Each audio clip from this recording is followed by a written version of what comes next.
መንግስት ፌደራል አብልዕለ ህዝብ ትግራይ አንቢሮ ዘሎ ክልከላታት ነዳድን መድሓኒትን ሕብረተሰብ ግቡእ ግልጋሎት ንኸይረክብ ዓብይ ዕንቅፋት ፈጢሩ ከም ዘሎ ዘዘራረብናዮም ሰብ ሞያ ጥዕና ወረዳ አበርገለ የጭላ ጣብያ ጥዕና ጅጅቀ ገሊጾም ሕፅረት መድሓኒት እውን ኣሎ ብተወሳኺ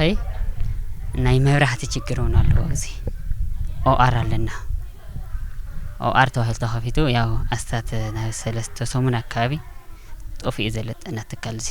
ጥዕና ትካል ጦፊኡ ማለት ሓደ ናይ ራራተር ስራሕቲ ጠጠው ይብላሎ ሓላይ ዛ ናይ መጥባሕቲ ዝነበረቱን ጠጠው ይላ ዘለሽ ካፍ እዚ እኹል ባጀቱን ብዘይምላው ምክንያት ሓደ ነዳጅ ሙሉ የለ ማለት ነዳጅ ብዘይምላው ኸዓ ሙሉ ናይ ግልጋሎት አምቡላንሳት ጠጠው ይልን ማለት ስለዚህ ግልጋሎት አምቡላንስ ጠጠው ይለ ማለት አዲታት ወታደታት ናውስኸ ይኸሉ ማለት በተለይ ካብ ዝቀረበ አካባቢ ሰባና ጥናት ካልናስ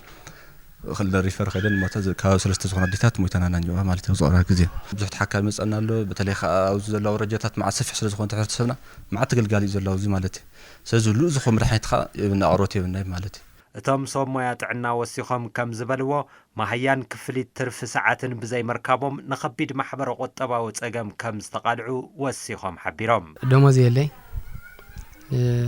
بتوسخي نحنا سمعت عنا خا ናይ ትርፍ ሰዓት ልባል ክፍሊት ነርና ሱን ካብ ዘቋርጥ 6 ወርሕ ገይርለ በተለና ዝወረዳ ዘይ ማለት ብፉሊ እዚታት ተጻወርና ግን እስካው ከዚ ንራማተቲና ኣለና ናሰራሕና ኢና ሰራሕተኛ ብጣዕሚ ተጓሳቆይሉ እንያ